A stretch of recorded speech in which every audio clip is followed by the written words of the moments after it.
All right, so there you go. The minority in the House, of course, led by the leader, Eyinaya Baribe, making some very, very strong comments about the style of Mr. President, and then, of course, the response from the majority leader, Abdullahi. So, gentlemen, I don't know why both of you were laughing during those taking those. But let's share your thoughts. Really, cheap politics, you think, according to the APC majority leader in the House? You see, I must be frank here. There's a need for us to see realities in all that is happening. The APC, they are playing cheap politics. No, it was the APC that actually said the PDP. The APC, in my view, are playing cheap politics. Okay. Yes, because we see what is when the PDP were playing cheap politics. The Nigerian people overwhelmingly voted for Buhari in the first time when he came on board.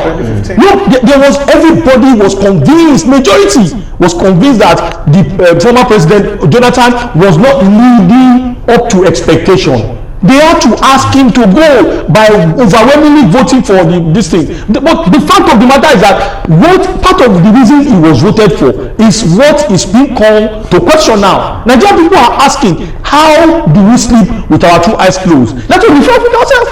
Both parties have their own challenges. So what we are seeing now, the APC must come out to tell the Nigerian people what is the way forward in terms of security challenges in the country. The people are not sleeping with their two eyes closed. We must be frank. We don't play politics with national security.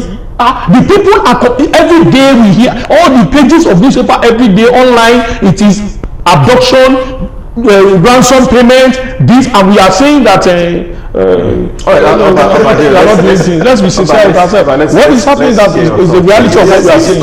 This power base. Yes, for me, the APC needed not to have reacted to the PDP caucus allegations, because the facts are glaring enough. We can see it on the table.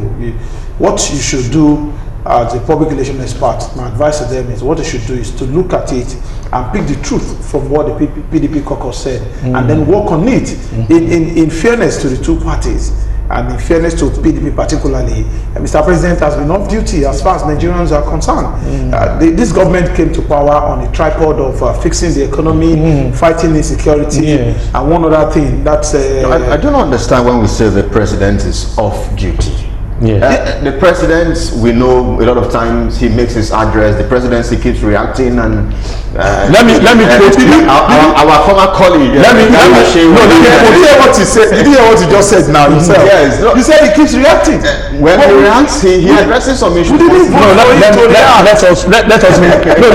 me hold from here. Let me hold it from here. You are the commander-in-chief of Nigerian Armed Forces. In the time when he was about to campaign, he made us to know that he was going to fight from the front.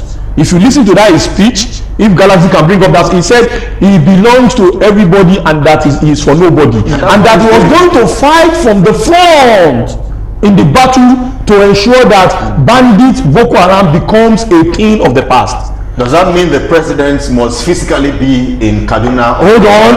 What that explains is that we want to see a president who will be talking at every second, at every stage, talking, telling Nigerians the level. Hold on, he's a retired general telling us, okay, we have been able to do this, we have been able to, not garbage, we are all in the media, we have been able to do this, and I'm going to visit the truth. It's a moral boosting on its own. That's what he says. He has never been there. The only time you will see them is sending delegation, sending chief of staff, sending SGF, releasing statements, and you expect the things to be changed. Then there are issues of what the House of Rep was talking about the money being paid. Zainab Ahmed, the coordinator of the economy, told us that 1 trillion was released to the army. So we need to look at areas of concern. Where are this money? Is it in tandem with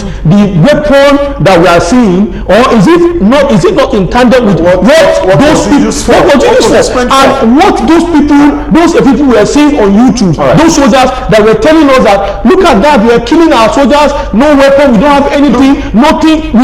These are the things we must come to do a comparative analysis to know what exactly is the challenges. I will come to you very quickly, but let's get Emmanuel into this. Emmanuel, APC versus the PDP. I mean, earlier in the week, what are your thoughts really about all of this? It's not unfortunate. My brothers there have said it all. I can only add to what they have said. What you saw in that chamber is simply a sign, the characteristics of a nation that is not ready for seriousness. At the time when we have obvious insecurity that is overwhelming us. We also have, coupled with that, economic downturn. We may not be told the truth, but truly Nigeria is in deep shit economically. And we have this. Yet, we have those that are representing more than 200 million Nigerians having the luxury of playing politics with this matter in a very serious environment. What you will see is that all of them collectively will come together and issue that statement that Abaribe issued. It doesn't matter whether they are PDP, APC, or other parties, because what we have, that this country is bleeding. And we do not have the time to continue to play politics with this reality. And I think that was what informed what Adeyemi, Senator Smart Adeyemi, the outburst the other day, emotional outburst. That at this time, I expect that every Nigerian lawmaker should be also expressing. But even in that chamber that day, unfortunately, we heard, and thanks to the mic that picked that voice of the lady who I am told that it is Senator Tinubu, that she was saying, are you PDP? Are you PDP? Come on, give me a break. You mean we are supposed to be talking along PDP and APC line now that our nation is bleeding? Is that what we are supposed to do?